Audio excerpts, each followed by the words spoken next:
Salam dəyərli dostlar, xoş gördük sizləri. Mən Müəllim Hazırlıq Mərkəzinin Azərbaycan Dil Ədəbiyyat müəllimi Eltun Abuşov. Müəllim Hazırlıq Mərkəzinin oktyabrda keçirdiyi mövzu sınaq imtahanı 1-in ədəbiyyata aid olan hissəsinin izahını verəcəm sizə. Birinci suala nəzər yetirək. Birinci sual bədii təsvir və ifadə vasitələrinə aid olan bir sualdır. Ümumiyyətlə biz bilirik ki, MİQ imtahanında bədii təsvir ifadə vasitələrinə aid mütləq bir sual düşür və bir-iki sualda maddələrdə və yaxud da variantlarda bədii təsvir ifadə vasitələrinə aid olur. Ona görə yəni ədəbiyyatın əsas hissələrindən biridir. Amma bədii təsvir ifadə vasitələri o qədər də ağır bir bölmə sayılmır. A nümunəsində işlənmiş hansı məcaz növü həm də B nümunəsində işlənibdir? A nümunəsi verilibdir, bir də B nümunəsi verilibdir. Hər ikisi Nigar Rəfbəylinin şeirindən götürülübdür və burada eyni olan bədii təsvir vasitələrini istəyir bizdən. Bax, məcaz növü dediyi üçün dərhal biz cavablardan təkrirlə inversiyanı çıxırıq. Çünki təkrirlə inversiya məcaz növü deyil, sintaktik fiqurdur. Yəni bədii ifadə vasitəsidir. Bizdən bədii təsvir vasitəsini istəyir. Ona görə 5 və 3 olan variantları siləndə artıq cavabımız qalır burada. Diqqətdə olan müdavim asanlıqla bunun cavabını tapa bilir. Unutmaq istəyirəm acı şirin xatirələrim. Burada acı şirin sözü olacaqdır epitet. Dənizin səsi gəlir, yenə dəniz danışır. Burada metafor var. Dəniz danışa bilməz. Dəniz sevdalı dəniz, əfsanələr kimi şirin xəyallı dəniz. Burada təşbeh də var. Sevdalı dənizdə sevdalı sözü yenə də epitet olmuş olacaqdır. Yəni epitetə aid nümunəni tapdığımız üçün bir də bunu xüsusilə vurğulamadım. Sevdalı sözü yenə də epitet olacaqdır. Əfsanələr kimi şirin xəyali dəniz, şirin xəyali sözlərin özü də epitet olmuş olacaqdır. Sevmişəm dalğalarında, günəşində yanmışam. Deməli, epitet, metafor və təşbeh işlənibdir. Sinəsi sinəm kimi hicran dağlı dəniz. Burada təşbeh işlənibdir. Dənizin sinəsini öz sinəsinə bənzədibdir. İstəyir sinəsi sinəm kimi hicran dağlı dəniz. Hicran dağlı dənizdə də epitet var. Sonra unutmaq istəyirəm. Sahilində şirin yuxular kimi. Şirin sözü yenə də epitet olacaqdır. Şirin yuxular kimi həzin axşamları, günəşli səhəri unutmaq istəyirəm. Yandırıb yaxan xatirələri. Deməli, yandırıb yaxan sözü də burada epitet kimi işlənəcəkdir. Dənizin səsi gəlir, dəniz danışır yenə. Dəniz danışır yenə də metafordur. Dənizin səsi gəlir, dəniz danışır, metafordan istifadə olunubdur burada. Deməli, biz nümunələrə diqqət etsək, hər ikisində həm epitet, həm metafor, həm təşbeh var. 1, 2, 4 A variantı testin doğru cavabıdır. İkinci suala nəzər yetirək. Uyğunsuzluğu müəyyənləşdirməliyik. Əsərin kompozisiyası, onun forma, sujeti isə məzmun xüsusiyyətlərinə uyğun gəlir. Bu fikir yanlışdır. Əsərin kompozisiyası da sujetdə onun forma xüsusiyyətlərinə uyğundur. Qabağına da yanlış yazıldığı üçün A-nı götürmürük. Şeir şəkilləri eyni olan əsərlərin şeir vahidi fərqli ola bilməz. Bəli, şeir şəkili eynidirsə, məsələn, hər ikisi ikilikdirsə, beyt olmalıdır şeir vahidi. Və yaxud hər ikisi dördlükdirsə, mütləq onun şeir vahidi bənd olmalıdır. Ancaq şeir vahidi eyni olan əsərlərin şeir şəkili müxtəlif ola bilər. Bu fikir də doğrudur. Məsələn, şeir vahidləri eyni olan şeir şəkilləri müxtəlif olmasında, məsələn, götürək mürəbbedə və yaxud da bayatıda dördlükdür, gördüyümüz kimi. Burada şeir vahidi bənddir. Bənd. İndi götürək bir müxəmməsi. Bu beşlikdir. Şeir vahidi yenə də bənd olacaqdır. Deməli, şeir vahidləri bunların eynidir, amma şeir şəkillərində birində dördlükdür, birində beşlikdir. Deməli, şeir vahidi buradaydı. Şeir vahidi eyni olan əsərlərin şeir şəkili müxtəlif ola bilər. Bura aid nümunə verdik. B bəndi doğrudur. Qabağına doğru yazıldığı üçün B bəndini uyğunsuz fikir kimi götürə bilmərik. Əsərdə irəli sürən mütərəqqi ideyaya qarşı çıxan obrazlar, əsərdə təsvir olunan hadisələrin mərkəzində duran obraz eyni ola bilər. İrəli sürən mütərəqqi ideyalara qarşı çıxan obraz mənfi obrazdır. Əsərdə təsvir olunan hadisələrin mərkəzində duran obraz isə əsərin baş qəhrəmanıdır. Deməli, mənfi obrazda əsərin baş qəhrəmanı ola bildiyi kimi ola bilir deyə bu fikir doğru olacaqdır. Yəni burada deyir ki, əsərdə irəli sürən mütləq ideyalara qarşı çıxan obraz, yəni mənfi obraz, əsərdə təsvir olunan hadisələrin mərkəzində duran obraz, yəni əsərin baş qəhrəmanı ilə eyni ola bilər. Bu fikir doğrudur. Məsələn, Hacı Qara əsərində Hacı Qara mənfi obrazdır, əsərin baş qəhrəmanıdır. Biz götürə bilərik onu. Qabağına da doğru yazıldığı üçün C variantını uyğunsuz götürmürük. Dramatik növdə yazılan əsərdə mütləq remarkadan istifadə olunur. Bu fikir yanlışdır. Çünki şifahi xalq ədəbiyyatında biz bilirik ki, şəbihlər, tamaşalar və oyunlar var ki, onlarda remarkadan istifadə olunmur. Qabağına da yanlış yazıldığı üçün D variantını doğru götürə bilmərik. Xarakter elm və təhsillə önəm verən, eyni zamanda dövrü üçün aktual məsələlərdə ümumi mövqe sərgiləyən obrazdır. Xarakter düzdür, elm təhsil önəm verən obrazlar xarakteri olaraq çox olur.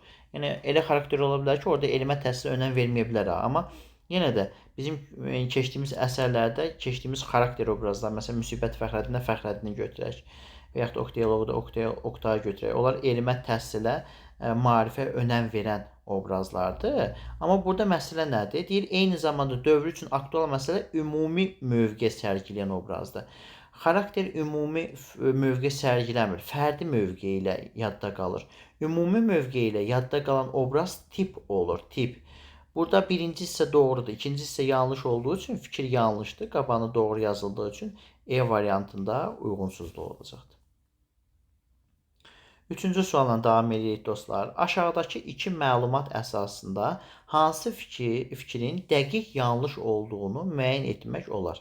Ədib yazdığı əsərlərin bir qismini nəsrlə yazıbdır. Deməli, bir qismini nəsrlə yazıbsa, bu ədib həm nəsrlə əsər yazıbdır, bir qismini nəsrlə yazıbdır, qalanını nəzmlə yazacaqdır, həm nəzmlə əsər yazıbdır. Heca vəzni yazdığı poema yoxdur. Deməli, heca vəznində poeması yoxdur, amma poeması ola bilər. İndi əminliklə yanlış olan variantı seçməliyik. Ədibin nəzmlə yazdığı əsər də var. Bəli, həm nəsr, həm nəzmlə yazılıbdır. Birinci nümunəyə əsasən biz bunu müəyyən etdik. A bəndini yanlış götürə bilmərik. Heca vəznində əsərləri var. Bu ola da bilər, olmaya da bilər. Sadəcə heca vəznində yazdığı poeması yoxdur. Bəlkə heca vəznində yazdığı başqa bir əsər var, şeiri var. Ona görə yəni bunu dəqiq şəkildə deyə bilmərik biz. B bəndi yanlışdır. Bizə dəqiq şəkildə olan odur ki, o heca vəznində poema yazmayıbdır. Bir də dəqiq şəkildə həm nəzm, həm nəsrlə əsərlə yazıbdır. Deməli, qarışıq janrda yazdığı əsərdə bütöv söz prinsipi pozulmur. C variantı tamamilə yanlışdır. Çünki qarışıq janrda yazdığı əsərdə, yəni qarışıq janrda biz poema hesab edirik də qarışıq janrlı. Qarşı janrı poema hesab edir. Yəni poema janrında yazdığı əsərlərdə bütöv söz prinsipi pozulmur. Yəni heca vəznində yazılıbdır. Biz burada dedik ki, heca vəznində yazdığı poeması yoxdur. Qarışıq janrı poemadır. Poemanın da bütöv söz prinsipinin pozulmayan vəzində heca vəznidir. Bu deyir ki, heca vəznində bunun poeması var. Ona görə C bəndi dəqiq şəkildə yanlışdır. Çünki ikinci şərtdə bizə deyirdi ki, o heca vəznində poema yazmayıbdır. Ədibin yaradıcılığında poema janrına rast gəlmək olmaz. Bu ehtimaldır. Poema yaza da bilər, yazmaya da bilər. Biz bunu dəqiq bilmirik. Ona görə D bəndi demək dəqiq şəkildə yanlış ola bilməz. Sadəcə heca vəznində poeması yoxdur. Bəlkə klassik poemalardan var, yəni əruz vəznində yazdığı poeması var, yaxud sərbəst şeir formasında yazdığı poema var. Ədib həm nəzm, həm nəsrlə əsər yazıb. Bu dəqiqdir. Ona görə E variantını götürə bilmərik. Bütün hallarda testin doğru cavabı 3-də C bəndidir. Dördüncü sualla davam edirik dostlar.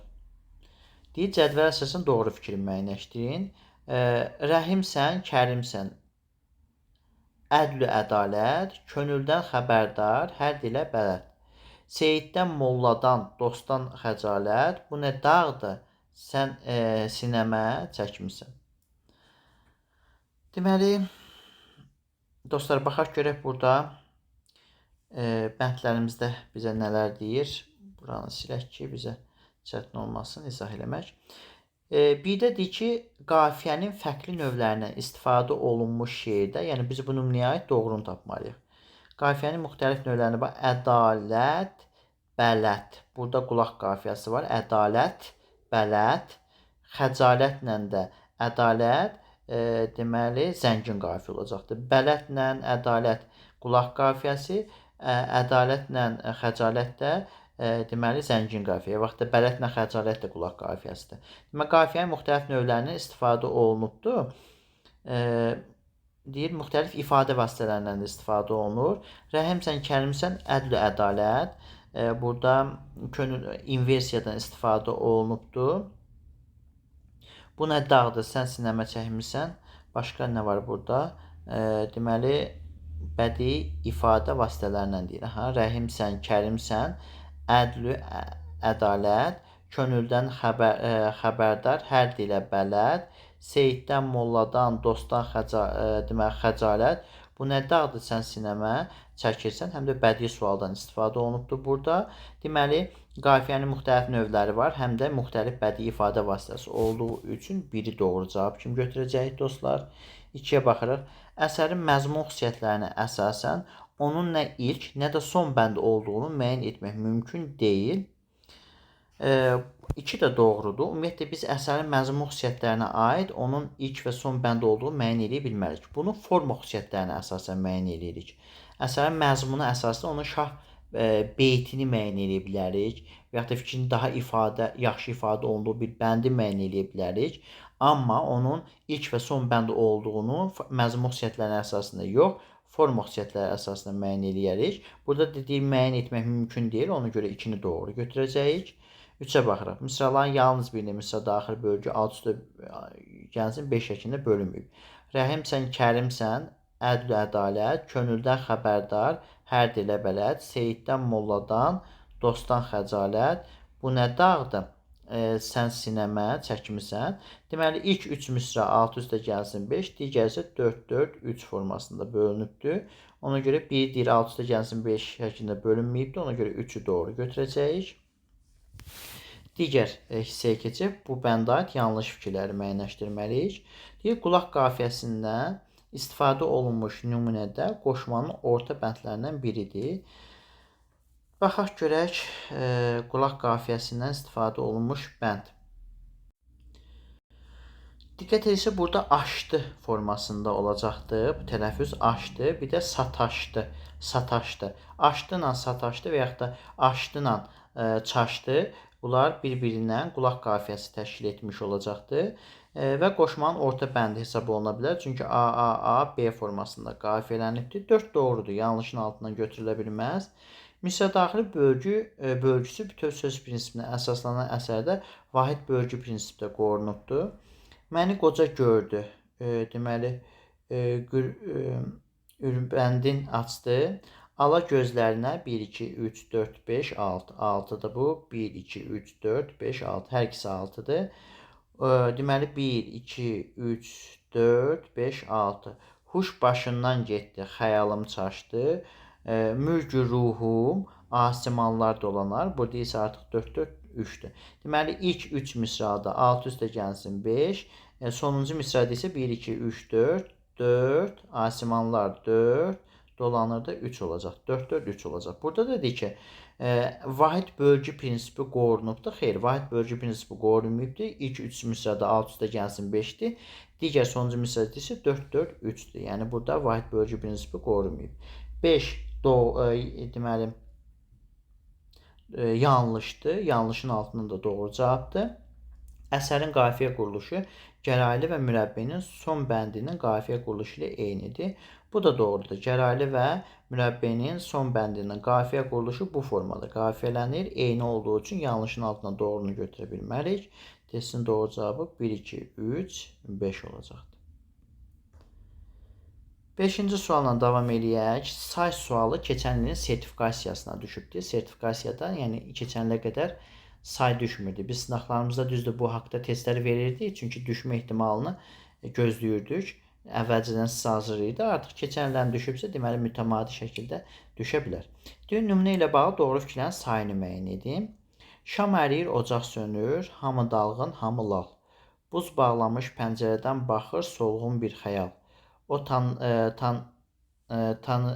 tanınacaq üzüyünü ala gözləri dolur. Sonra yenə buz bağlamış pəncərədə yox olur.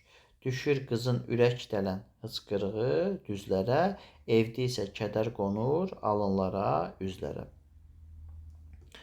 Deməli, deyir, hisslərin tərənnümü poetik fikrin emosional təsvirinin əsas götürüldüyü şeirdə müxtəlif təsvir və ifadə vasitələri işlənibdir.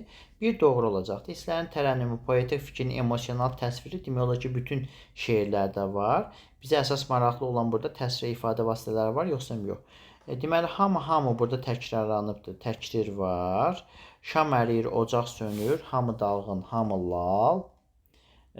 Deməli, buz bağlanmış pəncərədən baxır solğun bir xəyal. Burada inversiya da var. Deməli, artıq bu hissədən biz bildik ki, ifadə vasitələri var. Təsvirə baxırıq. Deməli, xəyal baxa bilməz metafordan istifadə olunubdur. Baxır, solğun bir xəyalda, solğunda epitetdir. O tanınacaq üzüyünü ala gözləri dolur. Sonra yenə buz bağlanmış pəncərədən yox olur. Düşür qızın ürək dələn hıçqırığı. Ürək dələn hıçqırıq. Burada epitetdən istifadə olub düzlərə. Evdə isə kədər qonur alınlara, üzlərə. Kədər qonur. Burada da metafordan istifadə olunubdur. Deməli, epitet, metafor, inversiya təkrar olduğu üçün bir doğru cavab olacaqdır. Bu şeir formasına qafiyə, bədii fikrin daha vurğulu, emosional ifadəsi üçün gərəkli olan başlıca deməli, faktor olduğundan müxtəlif qafiyəni, müəllif qafiyəni fikrə tabe tutur. 2 doğru olacaqdır. Deməli, biz bilirik ki, sərbəst şeirdə şairə sərbəstlik verilsə də, amma sərbəst şeiri biz qafiyəsiz şeir hesab eləyə bilmərik. Bu şeirdə də qafiyə bədii fikrin daha emosional ifadəsinə demək köklənir və müəllif də qafiyəni fikrə tabe tutur. Ona görə ikini doğru götürəcək. Yəni bu sərbəst şeirdə olan şeirlərin demək olar ki, əksəriyyətinə aiddir. İlk 4 misrada 2 müxtəlif ifadə və təsvir vasitəsi işlənibdir. İlk 4 misra buradır. Bunlarda da şam əriyir, ocaq sönür. Burada həm təkrir, həm inversiya var. Buz bağlanmış pəncərədən baxır solğun bir xəyal. Xəyal baxır metafor var, həm də solğun sözü orada epitetdir. Deməli, 3 də doğru olacaqdır. Bu şeir formasında misralardakı heca sayı, qafiyə quruluşu, bəndlərə ayrılma və s. baxımından sərbəstlik özünü göstərir. Bəli, bu formada şairə sərbəstlik verir, amma qaydasız şeir hesab edə bilmərik. Çarpaz qafiyədən istifadə olunmuş şeirdə qafiyənin müxtəlif növlərinə rast gəlinir. Deməli, lal, xəyal. Bax, çarpaz qafiyə var burada. Dolur, olur, var burada. Və qafiyədən də lal, xəyal, natamam qafiyədir. Dolur, olur sözlərində isə bu tam qafiyə olacaqdır. Ona görə 5 də doğru olacaq. Qafiyənin müxtəlif növlərinə də biz orada rast gəlirik. Deməli, testin doğru cavabı fikirlərdən hamısı 5 fikrin 5 də doğru olduğu üçün E variantıdır. Uyğunsuzluğu müəyyən etmək lazımdır 6-cı testdə. Deyir, lirik növdə yazılmış əsərlərdə lirik riccətdən istifadə olunur. Bu fikir yanlışdır. Qabağına da yanlış yazıldığı üçün bu uyğunsuz deyil. Lirik riccət lirik növdə yazılan şeirlərdə, əsərlərdə olmur. Əsasən epik növdə yazılan əsərlərdə olur. Həm təhkiyə, həm də tərənnüm əsasında yazılan əsərlərdə epiqraf və proloqdan istifadə oluna bilər. Bu fikir yanlışdır. Çünki həm təhkiyə, həm də tərənnüm, proloqda, yəni şeirlərdə nə proloq olacaqdır? Şeirdə proloq olarmı? Xeyr, olmaz. Bu fikir yanlışdır. Qabağına doğru yazıldığı üçün elə B variantı uyğunsuz olacaq. Proloq əsasən epik əsərlərdə olur. Əsər haqqında yığcam məlumat vermək üçün istifadə olunur əsərin əvvəlində. Deməli, epik növdə yazılmış əsərlərdə remarkadan istifadə olunmur. Bu fikir epik növdə yazılmış əsərlərdə remarkadan istifadə olunmur. Bu fikir doğrudur. Qabağına da doğru yazıldığı üçün C variantı uyğunsuz deyil. Deməli, remarkalar ancaq dramatik növdə yazılan əsərlərdə olur. Bütövlükdə gülüş üzərində qurulmasa da, komediyalarda da komik səhnələrdən istifadə olunur. Bu fikir yanlışdır. Çünki komediyalar bütövlükdə gülüş üzərində qurulur. Bu fikir drama aiddir ki, bütövlükdə gülüş üzərində qurulmasa komik səhnələrdən istifadə olunur. Komediya bütövlükdə gülüş üzərində qurulur. Qabağına da yanlış yazıldığı üçün D bəndi uyğunsuz deyil. Tərənnüm daha çox lirik növlə bağlı olan müsbət fikirlərin, ictimai mövzulu əsərlərdə isə bəzən tənqidi fikirlərin obrazlı ifadəsidir. Fikir yanlışdır. Çünki tərənnüm ictimai mövzulu əsərlərdə tənqidi fikirlərin ifadəsi ola bilməz. Tərənnüm ancaq müsbət fikirlərin xoş ifadəsidir. Qabağına da yanlış yazıldığı üçün E variantını biz uyğunsuz fikir kimi götürə bilmərik. 7-ci sual maraqlı suallardan biridir. Deyir, oturuşu şirin, duruşu Leylidir. Bu oturuşunu qızın şirinə bənzədibdir. Yəni şirin kimi ədəbli oturur bu. Burada təşbehdən istifadə olunubdur. Duruşunu da Leyliyə bənzədir. Duruş bənzəyəndə Leyli bənzədiləndir. Bu da təşbehdir. Burada da yoldaşlarımızın əksəriyyəti səhvə yol verir. İndi deyəcəm nəyə səhvə yol verəcəkdir. Deyir burada nümunədə fərqləndirilmiş sözün ilk hərfi kiçik yazılarsa, əgər şirin sözə kiçik yazılarsa xüsusi isim olmayacaqdır. Bu sifət olacaqdır, şirin sözü. O zaman bənzəyən olacaqdır, bir də əlamət olacaqdır. Buna görə biz bunu kiçik yazılanda metafor götürəcəyik. Təşbeh yox, metafor olacaqdır. Deməli, biz deyirik metaforla təşbehin fərqi odur ki, metaforda təşbehdə həm bənzəyən, həm bənzədilən olur. Metaforda ya bənzəyən olur, ya da bənzədilən olur. İndi burada o şirini balaca hərflə yazsaq, sifət olacaqdır. Yalnız bənzəyən qalacaq oturuş, şirin sözü əlamət olacaqdır. Ona görə metafor olacaq. Deyir, ilk hərfinin kiçik olarsa, misrada hansı bədii təsvir vasitələrindən istifadə olunacaq? Düzdür, burada oturuş, duruş, təzad var. Amma bizdən bədii təsvir vasitəsini soruşduğu üçün təzad olan variantlarımıza çıxırıq. Epitet yoxdur, iki təşbeh deyil. Əvvəldən iki təşbeh var idi. Şirini balaca yazanda bir metafor, bir təşbeh olacaqdır. Testin doğru cavabı E bəndidir. 8-ci suala baxaq. Klaster hər ilmiqə düşən klasterlərdəndir. Bunu da əsasən cavab əsasını tapmaq lazımdır. Beytlər şəklində yazılır. Həm qəzələ aiddir, həm qəsidiyə aiddir. Əgər 1-ə biz B yazsaq, 2-də C-yə doğru cavablar olmalıdır. 1-ə B yazsaq əgər, yəni qəsidəni yazsaq. C-də deyir ki, məzmunca müxtəlif növləri var. Bəli, qəsidənin də, elə qəzəlin də məzmunca müxtəlif növləri var. C doğru olacaqdır. E-yə baxaq. Sonda müəllifin adı verilən janrın məzmunca ağları xatırladan növü də var. E variantı da doğrudur. Sonda müəllifin adı verilir. Yəni sonuncu beytdə də ola bilər, ondan bir vahid əvvəldə də ola bilər. Amma əsərin sonunda verilir. Sonda müəllifin adı verilir və onun növfə, yəni mərsiyə növü var ki, məzmunca şifahi halq ədəbiyyatının ağları xatırladır. Demək, 1-ə B yazanda 2-də C, E doğru olduğu üçün A variantını doğru cavab götürürük. 1-ə B yazanda C bəndi doğru idi. D-yə baxaq. Daha çox ictimai mövzuda yazılan janrda həcmcə böyük olmur. Qəsidə qəzəldən həcmcə kifayət qədər böyük olduğu üçün ən azı 30 misradan olur. Yəni 15 beytdən ibarət. Ona görə 1-ə B olanda D variantı olmaz. 1-ə B olanda D olmadığı üçün D bəndə getdi. İndi 1-ə A yazarsınız, qəzəl yazarıqsa, məzmunca müxtəlif növləri var. Bu da doğrudur. Qəzəl müxtəlif mövzularda yazıla bilir. Mövzu da məzmuna aid. Yəni təbiət ola bilər, məhəbbət ola bilər və s. Ədəddir ki, təbiət mövzusuna yazılan nümunələrində rədifdən istifadə olunmur. Tamamilə yanlışdır. Çünki təbiət mövzusuna yazılan əsərlərdə rədif ola bilər, rədif ola da bilər, olmaya da bilər. Ona görə burada da istifadə olunmur. Ona görə A variantı 1-ə A yazanda A variantı olmaz. 1-ə A yazanda C doğrudur. E-yə baxaq. Sonda müəllifin adı verilən janrın məzmunca ağları xatırladan növ var. Qəzəlin belə növü olmadığı üçün E variantı da yanlışdır. 9-cu sualla davam edirik. Hansı fikrin əksini düşünsək doğru olar? Əsərin məzmunu onun forması ilə əlaqəli olur. Əksini düşünsək olmur olacaqdır. Əsərin məzmunu onun forması ilə əlaqəli olmur. Bu fikirdə doğru yoxla yanlış olacaq. Ona görə A-nı götürə bilmərik. Epik növdə yazılan əsərlərdə tərənnümdən istifadə olunur. Olunmur yazsaq, olunmur.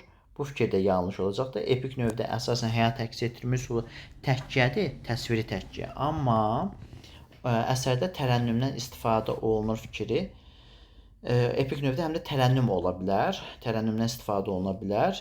Ona görə B variantı yanlış olacaqdır. Nəzmlə yazılan əsərlərdə yazıçıya qafiyə, bölgü və s. məsələlərdə sərbəstlik verilə bilməz.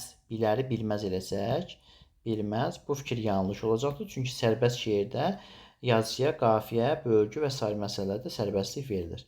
Heca vəznində yazılan əsərlərdə vahid bölgü prinsipi pozula bilməz. Heca vəznində yazılan əsərlərdə deməli, vahid bölgü prinsipi pozula bilməz. Bunu Deməli, burada vahid bölgü yox, bütöv sözü olacaqdır dostlar sizə verilən testdə. Heca vəzni yazılan əsərlərdə bütöv söz prinsipi pozula bilməz. Pozula bilər desək, bu yanlış olacaqdır. Bizdən doğru cavabı istəyir. Yəni, bilməzi bilər etsək, heca vəzni yazılan əsərlərdə bütöv söz prinsipi pozula bilər. Bu fikir yanlışdır. Şeir vahidləri eyni olan şeirdə şeir şəkilləri eyni ola bilməz. Bilər yazsaq, şeir vahidləri eyni olan şeirlərdə şeir şəkilləri eyni ola bilər. Bu doğrudur. Məsələn, şeir vahidləri bənd götürək, mürəbbə ilə bayatı. İkisi də dördlükdür, eyni oldu. Ona görə E variantı testinin doğru cavabıdır. 10-cu sualdan davam edirik. Fikirlərdən biri doğru və yanlış olma baxımından digərlərindən fərqlənir. Hekayədə bir və ya bir neçə surətlə bağlı konkret bir əhvalat yığcam şəkildə təsvir olunur. Bu fikir doğrudur. Lirik növdə həyat hadisələri daha ətraflı şəkildə əhatə olunur. B bəndi səhvdir. Bu epik növə aiddir ki, həyat hadisələri orada daha ətraflı şəkildə əhatə olunur. Eyni təmsildə həm yumoristik, həm də satirik gülüşdən istifadə oluna bilər. Bu fikir də doğrudur. Peyğəmbərin müqəddəsliyindən və qüdrətindən bəhs edən qəsidə növü nəhddir. Bəli, doğrudur. Qitə əsasən ictimai siyasi əxlaqi tərbiyə mövzu yazılır. E variantı doğrudur. Fikirlərdən hamısı doğru. B bəndi yanlış olduğu üçün 10-cu testdə testin doğru cavabı B bəndidir. 11-ci testdən davam edirik dostlar. Klasteri tamamlayan fikirlərin sayını müəyyən etmək lazımdır. Qafiyə, tələffüz isə səs tərkibi etibarilə bir-birinə yaxın olan sözlərdir. Bu fikir doğrudur. Deməli, biz klasterdə doğru fikirləri müəyyən edəcəyik. Nərgizlərin gözü yaşla dolanda, bənövşələrə baxıb qəmgin olanda. Deyir, hər iki misrada məcazın eyni növündən istifadə olunan şeydə zəngin qafiyədən istifadə olunubdur. Dolanda, olanda, hər ikisində zəngin qafiyə var. Nərgizin gözü yaşla dolur, metafor var. Bənövşələr qəmgin olur, metafor var. Deməli, həm eyni məcaz növü var burada, həm də zəngin qafiyədən istifadə olunubdur. Ona görə biri biz doğru cavab kimi götürürük. 2-yə baxırıq. Baxıram göylərə, qəlbimdə şeir, kainat sirrini açsa da bir-bir. Deyir, natamam qafiyədə şeirə poetik yük qatıbdır. Şeir və bir sözləri natamam qafiyə olacaqdır. Ona görə 2 də doğrudur. Qadınsız ez tufandakı gəmidir. O nə batır, nə limana yetişir. Nəbi Xəzrin şeirdə qafiyənin bir növündən istifadə olunmuş şeirdə həm bədii təsvir, həm də ifadə vasitəsinə rast gəlinir. Qadınsız evi tufandakı gəmiyə bənzədib təşbehdən istifadə olunubdur. Nə sözləri var, təkrirdən istifadə olunubdur. Həm bədii təsvir, həm bədii ifadə vasitəsi var. Həm də burada ancaq yetişir, deməli, gəmidir. Qafiyənin ancaq natamam qafiyədən istifadə olunduğu üçün 3 də doğrudur. Qafiyənin bir növündən istifadə olunubdur. Nə xoş ülfət tutubdur natəvan cismi ilə can güya, sanır bir tari mudur, o səri zülfü pərişanda. Misal, daxili bölgüdə bütöv söz prinsipi qorunmayan əsərdə qafiyənin fərqli növlərinin istifadə olunubdur. Deməli, baxaq görək burada. Nə xoş ülfət tutubdur. Deməli, 1, 2, 3, 4, 5, 6, 5 misrada ubdur. 4 misrada 6, 1, 2, 3, 4, 5, 6. 6 misradan sonra təkrarlandığı üçün burada ancaq daxili qafiyə var. Qafiyənin müxtəlif növlərindən istifadə olunmayıbdır. Ona görə 4 yanlışdır. Heç bilmirəm kainatın arasında bardaş qurub səyyarələr arasında. Nümunədə deyir, ifadə olunmuş zəngin qafiyə şeirin məzmun və forma xüsusiyyətləri sıx bağlı deyil. Ümumiyyətlə, qafiyə əsərin məzmun və forma xüsusiyyətləri ilə sırf bağlı olduğu üçün 5-ci fikirdə yanlışdır. 1, 2, 3, yəni C variantı 11-də testin doğru cavabıdır. 12-ci sualla davam edirik dostlar. Fikirlərdən biri yanlışdır. Romantik metodda real hadisələrdən daha çox ideal hesab olunan hadisə yaxud da cəhətlər ön plana çəkilir. A variantı tamamilə doğrudur. Ona görə A-nı götürmürük, bizə yanlış lazımdır. Sujet ədəbi əsərdə obrazların ardıcıllığını əks edən bir anlayışdır. B variantı da doğrudur. C-yə baxırıq. İri romanda kompozisiyanı düzmək daha mürəkkəbdir. Belə əsərlərdə hadisələr 2, 3 və bəzən daha artıq xətt üzrə inkişaf edir. C variantı doğrudur. İri əsərlərdə, romanlarda ümumiyyətlə onun sujetini, sujet xəttini, kompozisiyasını düzmək biraz çətin olur. Epiqrafda ya əsərlərin həsr edildiyi şəxsin adı göstərilir, ya da onun məzmunu ilə bağlı hikmətli fikir və ifadə verilir. D bəndi doğrudur. Epiqrafların əsas məzmunu ya hikmətli məzmunlu ifadələr, ya da filan kəsə həsr olunub. Bu formada epiqraf verilə bilər. Razveskada mərhələsində əsərdə əks mövqedə və qütbdə duran obrazların münasibətləri aydınlaşdırılır. E variantı yanlışdır. Çünki razveska mərhələsində yox, zavyaska mərhələsində əsərdə əks mövqedə və qütbdə duran obrazların münasibətləri aydınlaşır. Ona görə 12-də testin doğru cavabı E variantı olacaqdır. 13-cü sualla davam edirik dostlar. Bu 12-ci sualdan əvvəl 13-də bəzən B variantda deyirlər, mənim sujet ədəbi əsərdə obrazların ardıcıllığı deyil də, hadisələrin ardıcıllığı. Obraz və hadisələrin inkişafı mənasında burada ardıcıllıq nəzərdə tutulubdur. Yəni obrazlar ekspozisiyada obraz haqqında məlumatımız az olur. Sonra gedirik biz sujet zavyaska mərhələsində obrazın daha ətraflı şəkildə biz onu görürük. Kulminasiyada o obrazın xarakteri daha yaxşı açılır ziddiyyətdən. Sonra razveskada yavaş-yavaş o hadisələr açıldıqca obrazın da xarakteri açılır. Ona görə obrazların o xarakterinin ardıcıllığı nəzərdə tutulubdur burada. Bunu yanlış olaraq götürmürük. Bəzən yəni qüsur tutular ki, ay mənim sujet ədəbi əsərdə obrazların ardıcıllığı deyil də, hadisələrin ardıcıllığıdır. Niyə belə götürdünüz? Burada obrazların xarakteri də sujetlərin hər bir mərhələsində inkişaf eləyir. Ardıcıl şəkildə göstərilir. Ona görə B bəndində bir qüsur olmayacaqdır. 13-cü sualla davam edirik dostlar. Nümunəyə əsasən doğru cavabların sayını müəyyən etmək lazımdır. Yox, doğru cavabları müəyyən edin, sayını yox. Doğru cavabları müəyyən etmək lazımdır burada. Səhər yenicə açılmışdı. Səhər yenicə açılmışdı. Yağışlı bir gün idi. Elə yağırdı, deyəsən göydən yerə dolça ilə su tökülürdü. Navalçalar kran kimi işləyir, küçələrdən su gedirdi, üfüqlər elə qaralmışdı ki, deyərdin ki, bu hava daha açılmaz. Rütubətli, ağır havada hər şey bomboz, kədərli idi. Hələ sönməyən lampalar limona bənzəyirdi. Adamlar yerə baxır, yeyin ötür, bir-birini basıb tramvalara doğuşlar. Cəld ötən çətirli qadınlar səyyar çadırı kimi görünürdü. Yer səma qazan kimi pıq-pıq qaynayırdı. Deməli, burada nə deyir bizə? Doğru cavabların sayını müəyyən etmək istəyir. Doğru cavabları müəyyən etməyimizi istəyir. 1-ə baxırıq. 3-cü dil şəxsin dilindən nəql olunan əsərdə təbiətə obrazlı don geyindirilib. 1 doğrudur. Yəni müəllifin dilindən nəql olunur. Əgər hər hansı bir obrazın dilindən nəql olunursa, bu birinci şəxsin dilindəndir. Yox, müəllifin dilindən nəql olunursa, o zaman üçüncü şəxsin dilindən nəql olunan əsərdir. Bu müəllifin dilindən danışıldığı üçün üçüncü şəxsin dilindən nəql olunur və təbiət obrazlı don geyinir. Yəni təbiət bədii don geyindirilibdir burada. 1 doğrudur. Əsərdə emosional yükünü artırmaq üçün müxtəlif yerlərdə predmet müxtəlif əlamətinə görə daha qüvvətli predmetə bənzədilibdir. Yəni təşbehdən istifadə olunub. Məsələn, burada gördüm lampalar limona bənzəyir. Lampalar limona bənzədibdir. Təşbeh var. Cəld ödən çətirli qadınlar səyyar çadırı kimi görünürdü. Çətirli qadınlar səyyar çadırına bənzədibdir. Yer səma qazanı kimi qaynayırdı.